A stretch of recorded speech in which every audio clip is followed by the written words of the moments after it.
2 ஜூலை 12 முதல் உங்கள் அபிமான திரையரங்குகளில். ஸோ நான் ஒரு 100 ரூபாய்க்கு பெட்ரோல் போட்டுட்டு தெருவா போய் இருக்கிற எல்லா ஆஃபீஸ்லையும் என்னோட ஃபோட்டோஸ்லாம் கொடுத்துருக்கேன். அப்படி இருந்த எனக்கு வந்து பிக் பாஸில் ஒரு வெற்றி வந்த பிறகு கதை சொல்கிறேன் கேட்குறீங்களான்னு சொல்கிறது வந்து எனக்குலாம் ரொம்ப டூ மச். வர்ற வாய்ப்பு ஒன்று எனக்கு தேவதை மாதிரி. ஸோ அதனால் எந்த தேவதை கை கொடுத்தாலும் அந்த தேவதை கையை இருக்க பிடிச்சிக்கிட்டு அப்படியே வந்துடணுன்றது என்னோட தாய் குலங்களுக்கு ரொம்ப பிடித்த படமாக இருக்கும். இந்த பண்பற்ற ஜாம் ரொம்ப சிம்பிளான ஒரு படம். அது என்ன மாதிரி நடிகர்களை வந்து அவங்களோட தலையெழுத்து எழுதுறதுக்கு ஒரு 4 தலை முக்கியமாக இருக்குது.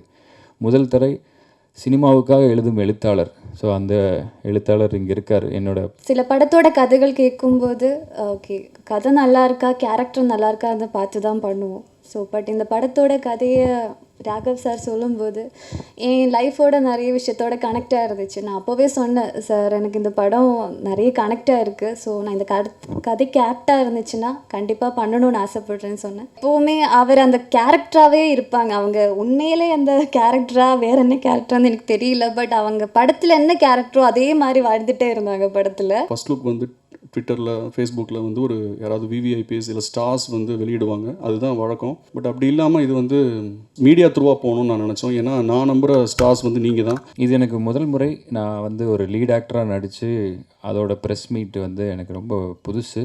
ஏதாவது தப்பாக பேசினா மன்னிச்சிக்கோங்க. 1-2 பதட்டத்தில் ஏதாவது மாற்றி ஏதாவது சொல்லிட்டேன்னா மன்னிச்சிருங்க.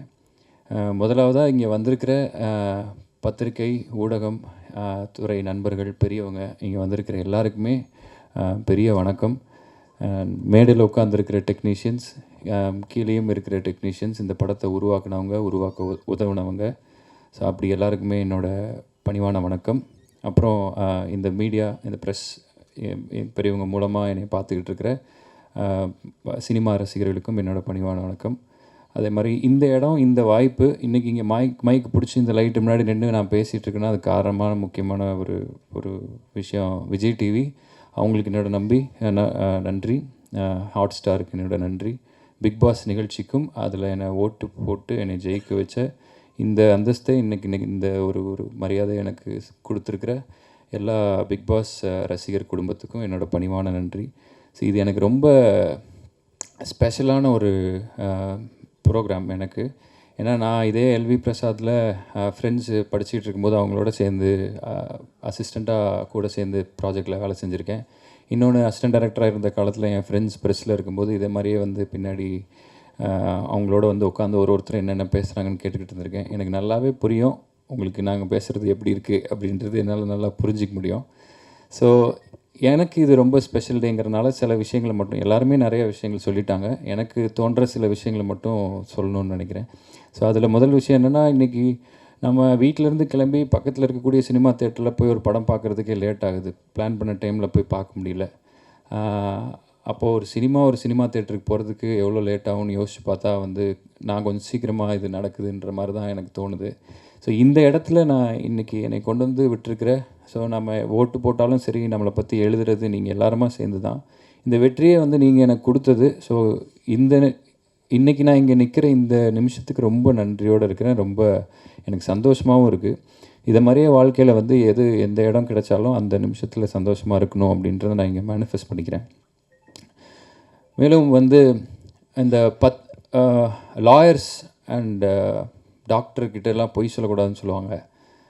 வந்து எனக்கு பர்சனலாக இந்த ப்ரெஸ்ஸுக்கிட்டையும் பொய் சொல்லக்கூடாது அப்படின்றது நான் ஃபாலோ பண்ணணும்னு ட்ரை பண்ணுறேன், நினைக்கிறேன். ஏன்னா எங்கேயாச்சும் ஒன்று சொல்லி வேறு எங்கேயாவது ஒன்று சொன்னால் மாட்டி பிடிச்சி ஆட்டி வெளுத்து விட்ருவாங்க. அதனாலே நமக்கு அதில் கொஞ்சம் பயம் ஜாஸ்தி. ஸோ அதனால் உங்ககிட்ட என் மனசில் என்ன இருக்கோ அதை நான் அப்படியே சொல்கிறேன். ஸோ அது வந்து ரொம்ப மேடை அலங்காரத்துக்கு சிலது சேர்த்து சொல்லலாம் கூட, ஏதாவது தப்பாக இருந்தால் மன்னிச்சுக்கோங்க. ஸோ இது வந்து பிக் பாஸை விட்டு வெளியில் வந்தபோது என்னோடய மைண்ட் செட் எப்படி இருந்துச்சுன்னா, நான் ஒரு காலத்தில் வாய்ப்பு தேடி இதே இடத்துல அட்ரஸ் கார்த்திக்னு ஒருத்தர் இருப்பார். ஒரு பெரிய 1 கேர் நோட்டில் ஒரு பேப்பரில் எங்கெங்கே ஆடிஷன் நடக்குதுன்னு எழுதி கொடுத்துருப்பாங்க.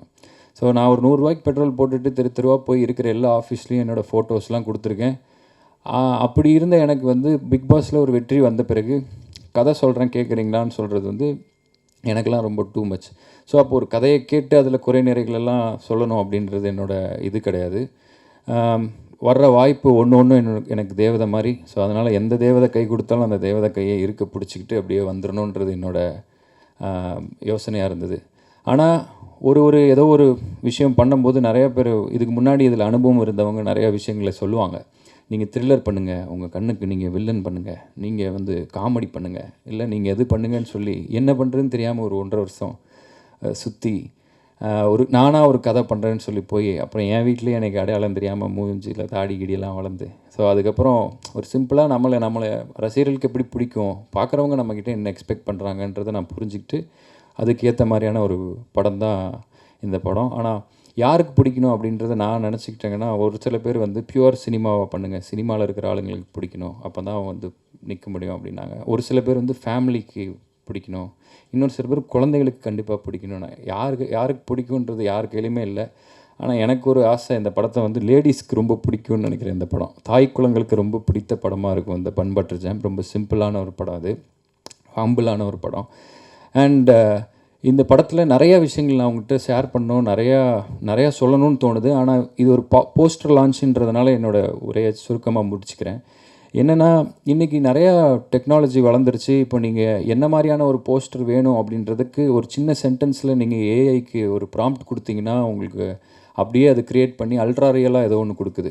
ஸோ ரொம்ப ஈஸியாக மாறிக்கிட்டே வர்ற இந்த நேரத்துலையும் கூட கைப்பட வரைகிற ஆர்டிஸ்ட்டை வச்சு ஒரு குதிரையும் ஒரு ஆள் ஒரு அம்பும் அதில் இருக்கிற ரத்தம் பன்னு பட்டர் ஜாமுன்னு எல்லாத்தையும் தனித்தனியாக வரைய வச்சு கேரளாவில் எல்லோ டூத் அப்படின்ற ஒரு நிறுவனம் வந்து இன்றைக்கி இந்த ஃபர்ஸ்ட் லுக் வந்து ரொம்ப சிறப்பாக பண்ணியிருக்காங்க.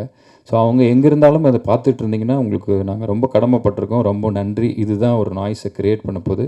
அண்ட் அவங்கள உள்ள ரோப்பின் பண்ணதுக்கு ரைஸ் அண்ட் ஷைன் சினிமாவாலா நிறுவனம் சதீஷ் மற்றும் துரைக்கு என்னோடய பணிவான வணக்கம். ரொம்ப நன்றி, தேங்க்யூ. அண்டு கடைசியாக ஒரு விஷயம், புராண கதைகள்லாம் வந்து மனுஷனோட தலையெழுத்தை வந்து பிரம்மர் எழுதுறாரு அப்படின்னு சொல்லுவாங்க. அவருக்கு 4 தலை அப்படின்னு சொல்லுவாங்க. ஏன்னா மனுஷனை அவ்வளோ காம்ப்ளிகேட்டடான ஒரு ஆளை உருவாக்குறதுக்கு 4 தலை வேணும். அதே மாதிரி என்ன மாதிரி நடிகர்களை வந்து அவங்களோட தலையெழுத்து எழுதுறதுக்கு ஒரு 4 தலை முக்கியமாக இருக்குது. முதல் தலை சினிமாவுக்காக எழுதும் எழுத்தாளர். ஸோ அந்த எழுத்தாளர் இங்கே இருக்கார், என் சினிமா வாழ்க்கையின் முதல் பக்கத்தை எழுதின எழுத்தாளர். 2வது தலை அதோட டெக்னீஷியன்ஸ், அவர் ஃப்ரேமில் எழுதுவார், கேமராமேன். மியூசிக் டைரக்டர் வந்து மியூசிக்கல் நோட்ஸில் எழுதுவார்.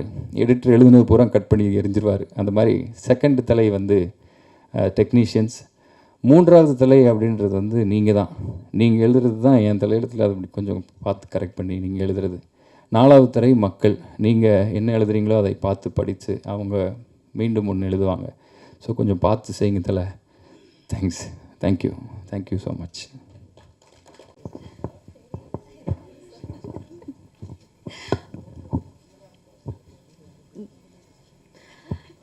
Hi everyone, thanks for being here. Bun Butter Jam இந்த படத்தோட கதையை ஃபஸ்ட்டு கேட்கும்போதே எனக்கு ரொம்பவே பிடிச்சிருந்துச்சு. ஏன்னா இங்கேயா ஓகே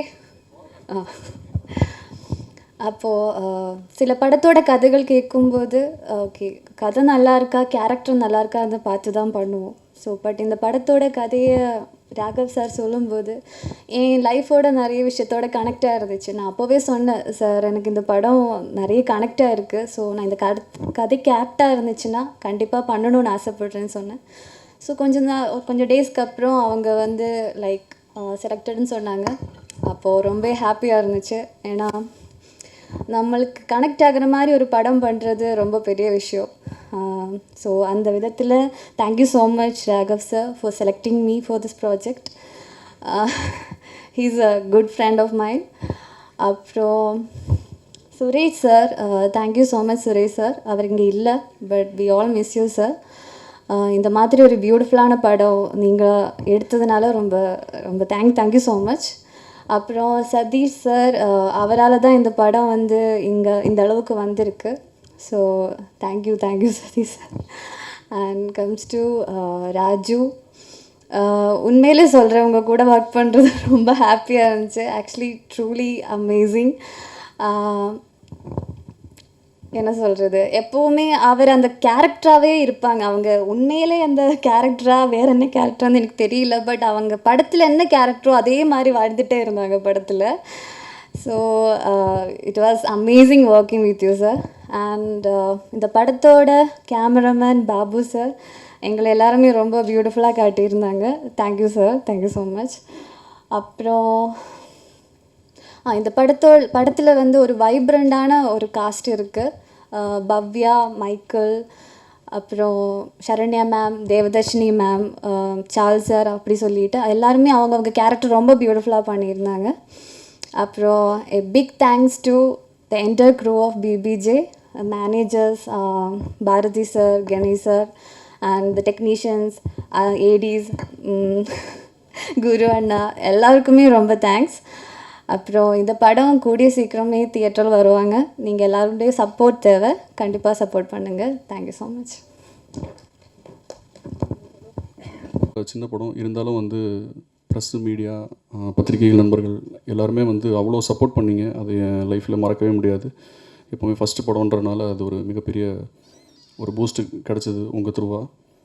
ஸோ 2வது படம் நான் பண்ணும்போது இந்த படத்தோட ஃபஸ்ட் லுக் வந்து முதல்ல வந்து மீடியாவுக்கு தான் காட்டணுன்றது என்னோடய விருப்பத்தை வந்து நான் ப்ரொடியூசர்கிட்ட சொன்னேன். அது ஏன் அப்படின்னா, யூஸ்வலாக வந்து ஃபஸ்ட் லுக் வந்து ட்விட்டரில், ஃபேஸ்புக்கில் வந்து ஒரு யாராவது விவிஐபிஎஸ் இல்லை ஸ்டார்ஸ் வந்து வெளியிடுவாங்க, அதுதான் வழக்கம். பட் அப்படி இல்லாமல் இது வந்து மீடியா த்ரூவாக போகணுன்னு நான் நினச்சோம். ஏன்னா நான் நம்புகிற ஸ்டார்ஸ் வந்து நீங்கள் தான். ஏன்னா எங்களை மக்கள்கிட்ட கொண்டு போய் சேர்க்குறதே நீங்கள் தான்றனால உங்கள் த்ரூவாக தான் இது வரணுன்றது என்னுடைய ஆழமான விருப்பமாக இருந்தது.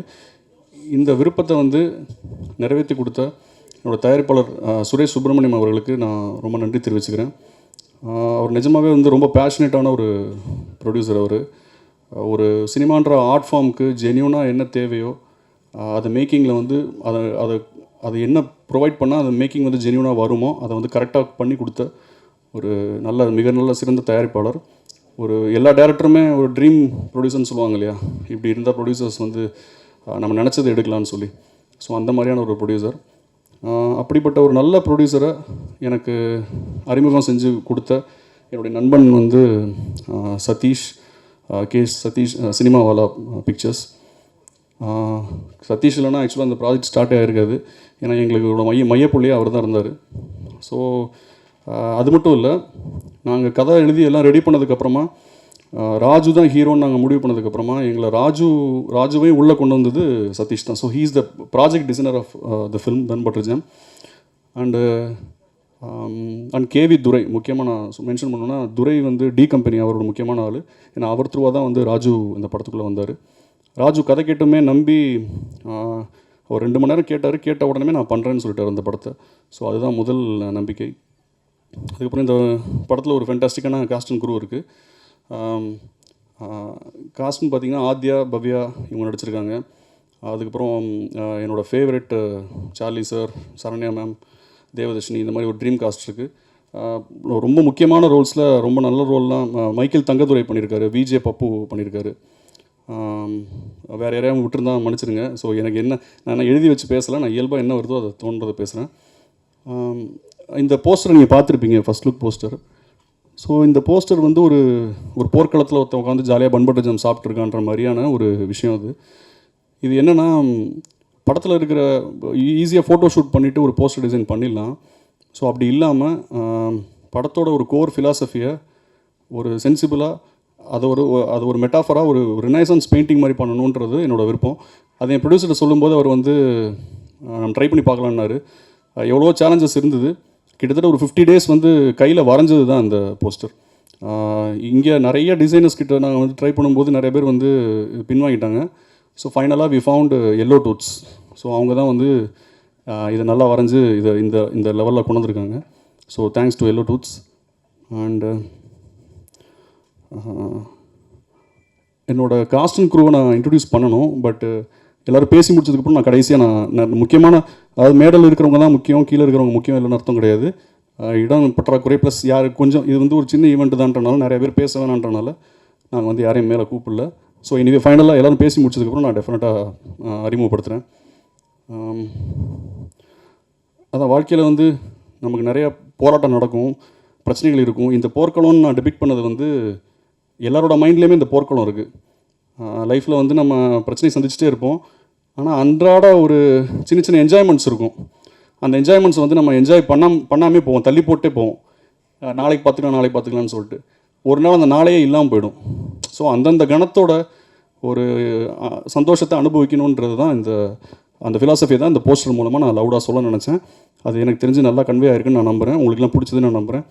அண்ட் ப்ரெசன்ட் மீடியா உங்கள் சப்போர்ட் தான் வந்து இந்த படத்தை மிகப்பெரிய வெளிச்சத்துக்கு கொண்டு போகணும். நீங்கள் எப்பவும் கூட இருந்து இதை வந்து உங்கள் படமாக பார்த்துக்கணுன்னு நான் கேட்டுக்கிறேன். And thank you so much. Thank you Johnson sir and my team. Thank you. எல்லோருக்கும் வணக்கம்.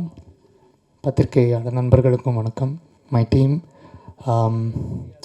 பன் பட்டர் ஜாம் வந்து என்னுடைய ஃப்ரெண்ட் சுரேஷ், அவர் வந்து யூஎஸில் இருக்கார் சொன்ன மாதிரி. அவரோட ஐடியாலையும் சதீஷ் அண்ணா, அவர் வந்து because is like a brother for me, know him for 10 years. So இவங்களோட ஒரு ஐடியாலஜியில் தான் இந்த ஹோல் ப்ராஜெக்டே ஆரம்பிச்சது. அப்படி தான் ராகவ் உள்ளே வந்தார். ராகவ் அப்புறம் இந்த whole team, Raju, Adhya, Babu sir cameraman, editor John, Michael, எல்லாருமே உள்ளே வந்தது இந்த ப்ராஜெக்டில். ஸோ இந்த படத்தில் ஒரு 5 songs இந்த படத்தில். எல்லாமே இது ஒரு யூத்ஃபுல்லான ஒரு என்டர்டெய்னர். ஆக்சுவலி எனக்கு அந்த மாதிரி ஒரு படம் பண்ணணுன்ற ரொம்ப ஆசை. ஸோ ஜாலியாக ஒரு ஃபன் லவ்விங்க ஒரு 2.5 hours நீங்கள் வந்து உள்ளே வந்து பார்த்துட்டு போகும்போது ஒரு ஃபீல் குட் ஃபிலிம் இது ஆக்சுவலி. என்னுடைய டைரக்டர் பற்றி நான் கண்டிப்பாக சொன்னேன், ராகவ். நாங்கள் பெருசாக வந்து கம்போசிங்னால் வந்து பெருசாக ரொம்ப சீரியஸாலாம் உட்காந்ததே இல்லை. ஃபன்னாக ஒரு விஷயம் ஆரம்பிக்கும் போது எல்லாமே எங்களுக்கே ரொம்ப ஆச்சரியமாக நல்ல பாடல்கள் வந்திருக்குன்னு நாங்கள் நம்புகிறோம். நீங்கள் கேட்டுட்டு சொல்லுங்கள். Raju is a wonderful actor. இந்த படம் பார்க்கும்போது உங்கள் எல்லாருக்கும் தெரியும் அவரோட டேலண்ட் என்னதுன்றது. நான் அதை ரொம்ப நம்புகிறேன்.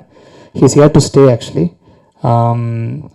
அவருடைய தாட் ப்ராசஸ், அவர் because he himself as a டைரக்டர்ன்றனால வந்து அவருக்கு ஒரு ஆக்டிங் ஒரு விஷயங்கிற போது வந்து எல்லாரையும் ரசிக்கக்கூடிய ஒரு விஷயமா கண்டிப்பாக நடிச்சிருக்காரு அந்த படத்தில். அதை நான் படம் பார்த்துட்டு சொல்கிறேன். அண்ட் சினிமாட்டோகிராஃபர் பாபு சார், நானும் அவரும் 0 ஒரு படம் சேர்ந்து பண்ணினோம். அந்த படத்துக்கு அப்புறம் வந்து இப்போது அவரோட டேலண்ட் வந்து இன்னும் very very such a great cameraman, ஒரு ஏஸ்தட்டிக்கான ஒரு கேமராமேன். இந்த படத்தில் அவரோட ஒர்க் வந்து தனித்து நிற்குன்றதை நான் நம்புகிறேன். Thank you Babu sir.